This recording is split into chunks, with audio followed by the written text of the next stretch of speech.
200चा 300चा 500चा आणि आपल्या लोकांची इच्छा होती आपण 1500 कोटीचा टप्पा पार पाडायचा. 1500 कोटीचा टप्पा कशासाठी पार पाडायचा तर आपल्याला शेड्यूल दर्जा मिळण्यासाठी. पण आमच्या सगळ्या भागांनी नुसते 1700 कोटीचा 1500 कोटीचा नाही तर 1700 कोटीचा टप्पा पार पडला. हे खऱ्या अर्थानं अभिनंदन आहे. मधल्या काळामध्ये युद्धाची परिस्थिती होती. आता ज्यांना ज्यांना बँकिंग नॉलेज आहे युद्धामुळं सर्व क्षेत्रावर फटका बसला.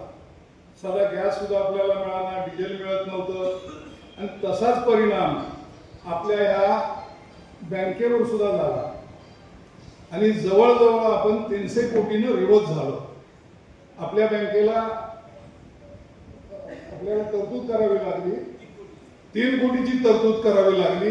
ती जर डिपॉझिट मशीन आहे, कॅश रिसायकल मशीन आहे, पासबुक प्रिंटिंग केवास आहे आपल्याकडे, मोबाईल बँकिंग आहे आपल्याकडे, SMS बँकिंग आहे, व्हॉट्सअप बँकिंग आहे, ईमेल बँकिंग सर्व्हिसेस आहेत आपल्या.